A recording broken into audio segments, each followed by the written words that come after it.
Good morning to all of you, and on my behalf, I extend a warm welcome to all the participants for the program called Mechatronics, the Fundamentals and Core Concept.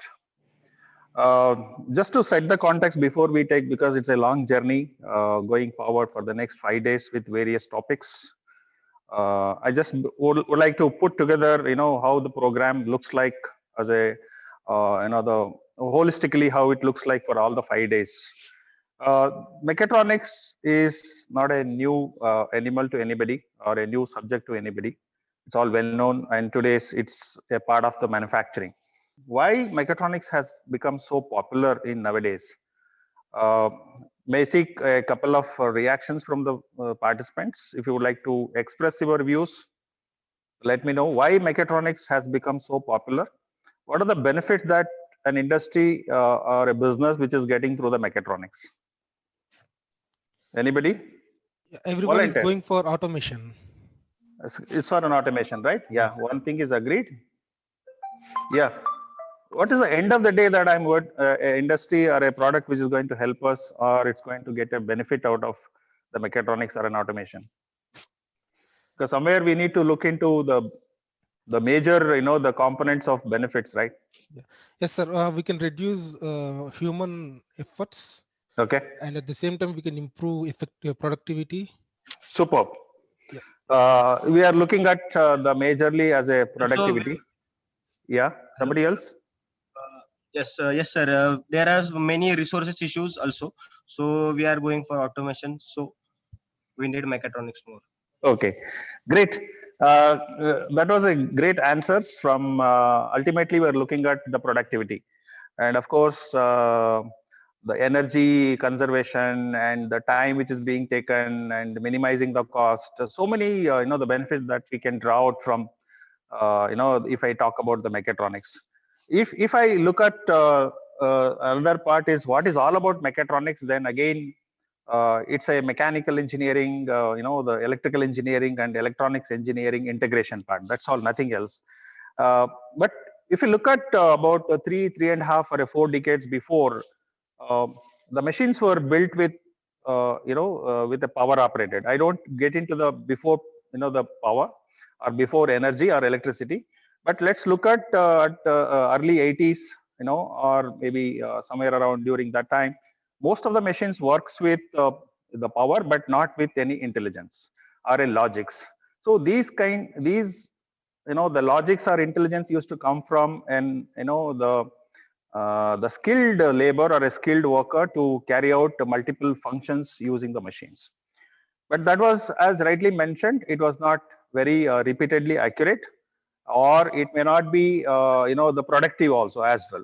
So that was a time where how we can set it out these kinds of issues, then emerging electronics into the, I'm talking about only the machines, irrespective whether it could be a machine tool or any other product, but emerging electronics and interfacing with the system to bring certain amount of intelligence to carry out without or with minimum intervention of a human being.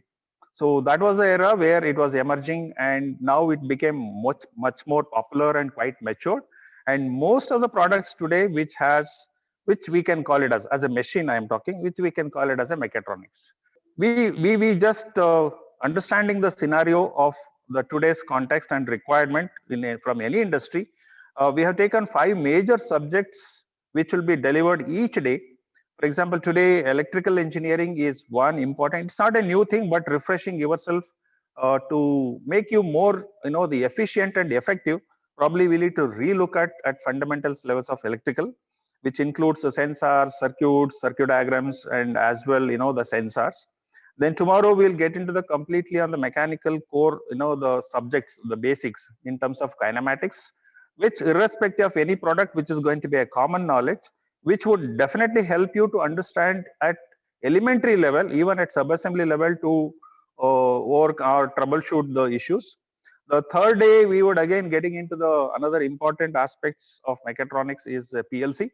So PLC is a software, the logical building hardware with certain programs where it can make you make your machine more intelligent. Then how and what is related to the PLC would be discussed on the third day.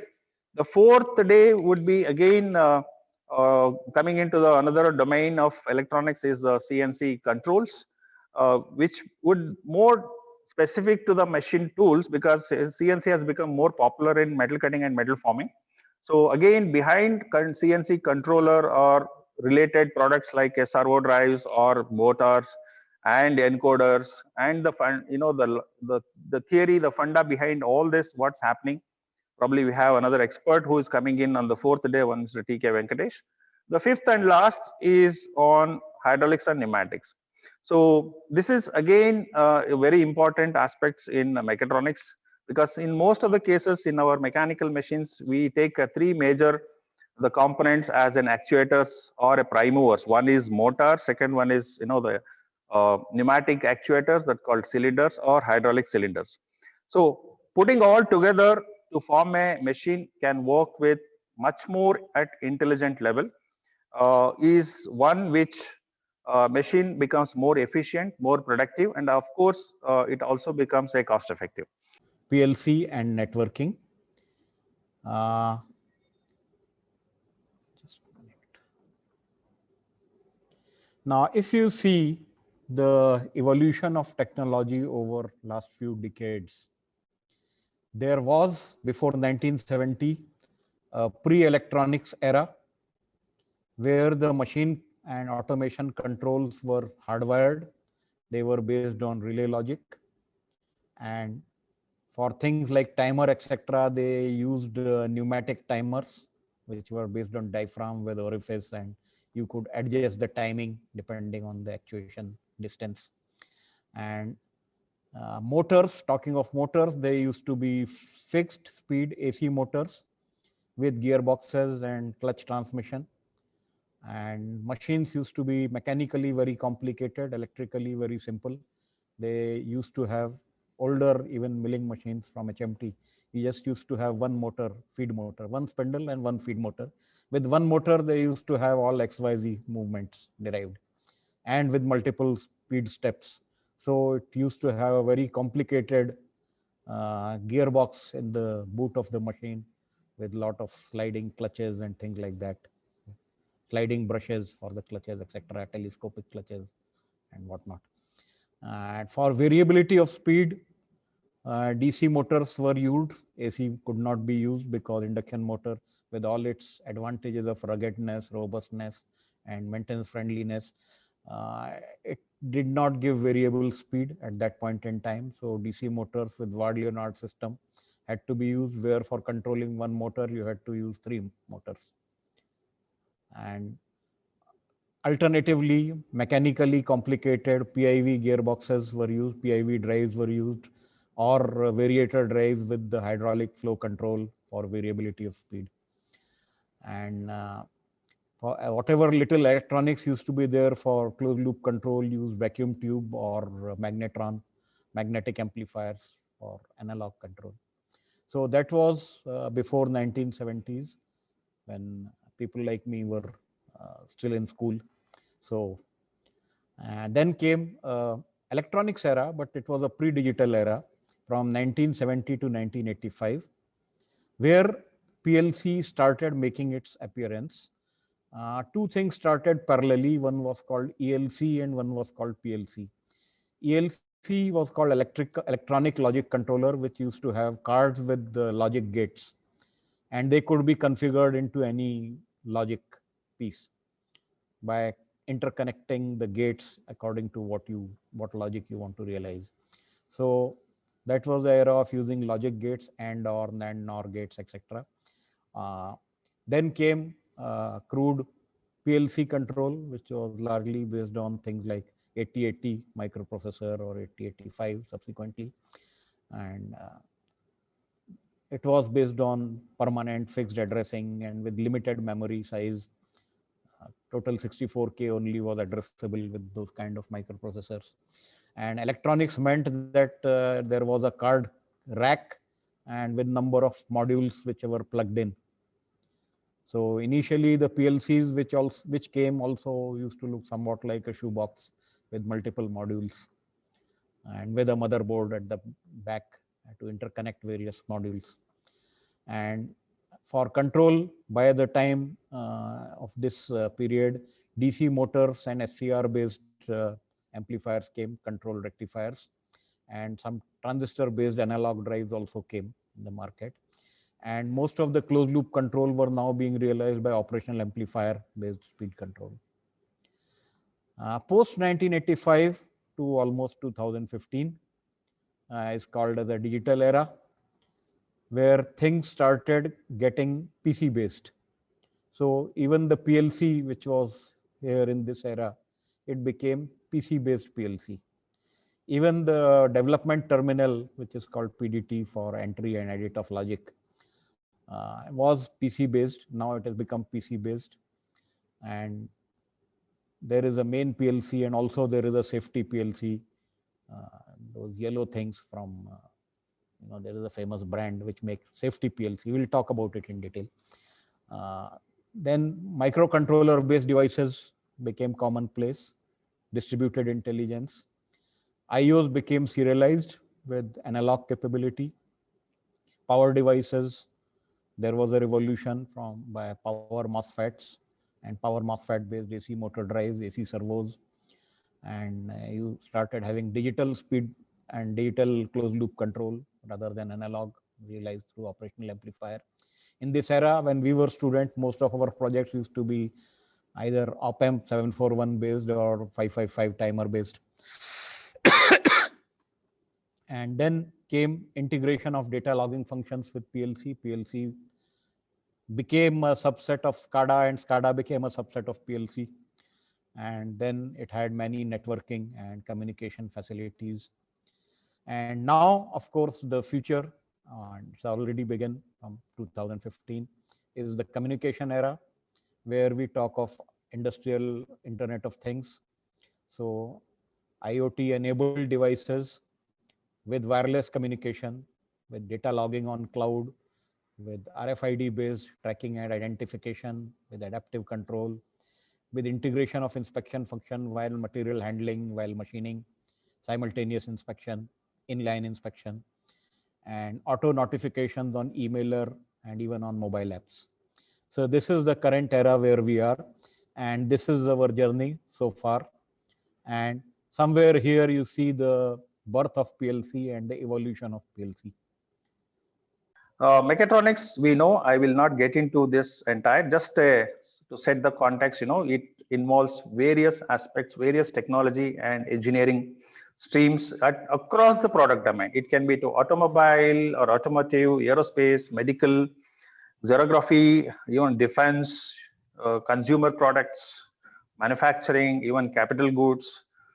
Anywhere and everywhere you look at today, machine has become, an equipment has become more intelligent. So I would be handling more on mechanical systems today. We know the definition was also mechatronics is an interdisciplinary branch of engineering that focuses on mechanical, electrical, and electronics engineering. And also, recent days, it includes a combination of robotics and as well computer and telecommunication systems. So we are making, if you look at Industry 4.0, where not only the machine itself is an intelligent, but we are making the entire shop floor itself is intelligent, where machine to machine communication is happening in the line of manufacturing. So it can take a local, the decisions based on the real-time data that would be coming from different machines to a single server and convert that into what actions that need to be taken across. So that's the level today. It's moving forward. Mechatronics has gone to the level of the supporting our Industry 4.0 concept also. Okay, my focus today would be more on some of the very important aspects on any machine, not only to machine tool. Structures, I may not get into the design or what is all about structure, but what are the funda behind the structures in terms of material strength and common jargons which are used, which we know, but we may not be knowing the actual meaning, and get connect with all aspects like, the stress, the strain, force, loads, different types of loads, moment of inertia, and the critical speeds, vibrations, resonances, all this would really come related with structures. So I will be taking through initially for about an hour on the basics. Then I would be focusing on some of the motion transmission systems like a gear drive, belt drive, and elements which are being used like couplings, bearings, chains, etc. At the same time, I would be also a little bit more focused on the ball screw, the fundamentals of ball screws and guideways, the methods and means, and assembly procedures. Let's look at, before we get into that, the machines before electricity. What would be the machines which without any power being used? They are all manually operated. Of course, today also you can find something, but by and large they are all power operated now. So these machines, the energy was developed by a human being to carry out process which was intended in every product, including it could be a wristwatch or a press or a sugar cane juice. I have taken only a couple of them, but even if you look at a metal cutting lathe, also was also carried out by a human being. The power was generated. So once that energy come into the picture, electricity came into the picture, then product was transferred themselves from manual to power operated machines. But still, we may not find any kind of logics working behind any of these products. They give a sufficient power so that a human effort is minimized, but the logics were not built into these machines. Even today we have many products in the similar line. They are all just power operated, but wherever it is essential, so we are moving into bringing in kind of the logics, working principles automatically, how it can work, either using the softwaring called PLC programming, or it could be the customer could be offered with you can change the sequence of the manufacturing, a sequence of logics by giving a CNC. So this is I have taken only a few of them, but however, by and large, it works with either PLC or with CNC. And we may not be talking in the area of embedded system, which dedicated to certain aspects. However, the washing machine works with embedded electronics, but we may not be focusing on those areas. We'll be looking at only the maximum PLC and CNC level. So coming to with this background, coming to the area of mechanical system, where I would be focusing today on some of the aspects, like as I mentioned, the structure, that is the strength of materials, and we had to look at the kinematics, options that are available as an engineering for any product development or product maintenance, and how the motions are created from the point of mechanical systems, driving systems, loads, stiffness, safety, and linkages. Now, a CNC is a microprocessor-based system to process data for control of slides and auxiliary parts of the CNC machine with a stored program. Control the slides. That means a machine tool will have a X, Y, Z slides, or maybe even more, but a standard machine has an X, Y, Z slide if it is a machining center, and if it is a turning machine, you have an X and Z. And there are other auxiliary parts like a coolant motor or a hydraulic motor or a pneumatics. All that is also controlled by the stored program. We will understand all this little more when we go deep into it.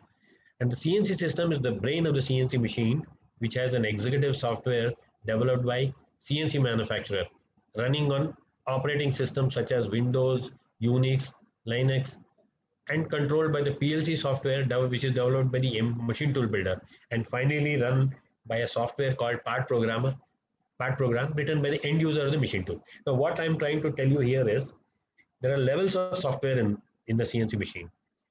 When you buy a control from Siemens or Fanuc, they have developed their own application software around either Microsoft's Windows or Unix or Linux, which is an operating system. They have developed their application around that, and they call that as an executive software, which is resident in the control. And on that, the machine tool builder writes a PLC program, which is what was dealt yesterday.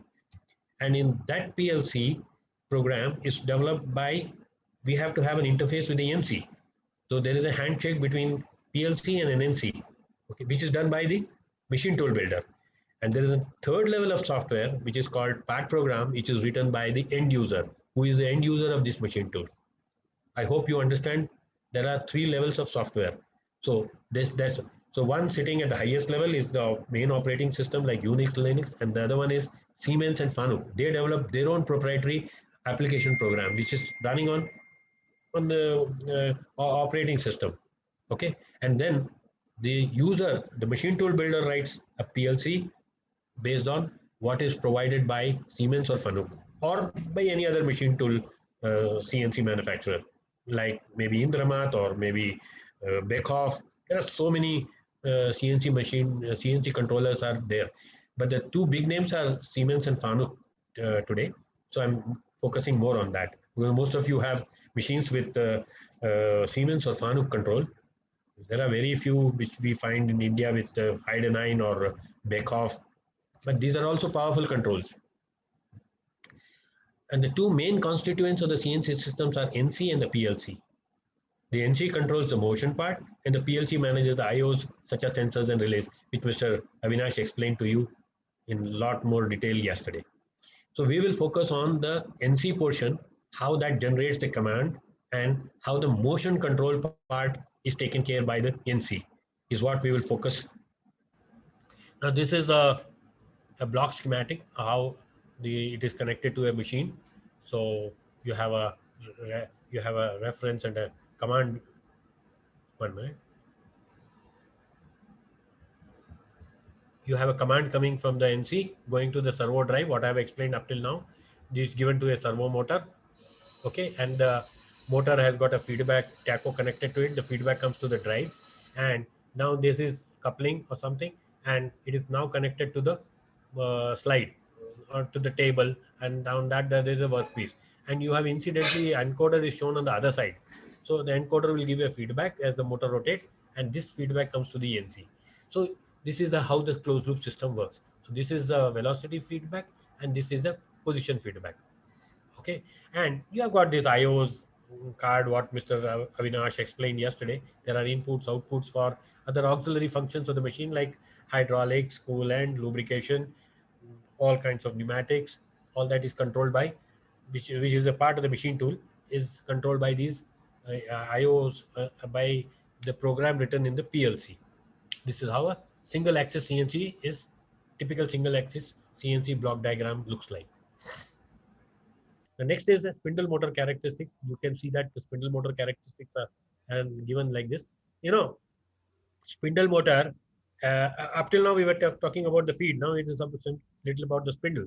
The spindle motor, you need a spindle motor which gives me a wide speed band. That means from base speed to top speed, it should give me a high bandwidth. That means if the base speed is 1500 and the top speed is 8000 RPM, that means 8000 minus 1500, I get a full torque, full power is available in that speed band. Okay, but when between 0 to the base speed, my power is varying, but the torque is constant. You know, you are doing a milling operation, or then you need a power. But when you are doing a tapping, dipping, you don't need that kind of a power at all. You need a torque. Torque is more important while doing a tapping operation. So if you are within the speed of the base speed, you are getting a torque is always constant. And if you want power, then obviously you have to run the motor above the base speed. So after this NB, maybe the base speed is 1500. So you have to run the motor above the base speed so that you get a constant power up to this top speed, rated speed. And if you go beyond that, then it drops a little bit. But you are always operating in that speed band where it is constant power. So suppose now you want to run get the same power of this power, maybe 20 kilowatt of power at a speed which is less than base speed. What do you have to do? How do you get that? Suppose you want, because your diameter of the torque, the cutter is very big. So obviously you have to run the cutter at a very low RPM because it's pi dn by 1000. So diameter will decide the speed. If the diameter goes up, the speed has to come down. So when that is the scenario, and you want to get the more power, then what you put? You put a gearbox, or you have you have to bring a gearbox so that I bring this ramp right up to like this. Instead of going like this, I'll go. So I get more power at a lesser speed. That's what you have to choose. you have to choose a gearbox accordingly. So many people decide that there is a direct drive or an indirect drive. They will put a belt and then motor will be running. If you want, for any case, motor will run at above the base speed in order to get a full power. But spindle will be running at a lower speed, depending upon the ratio.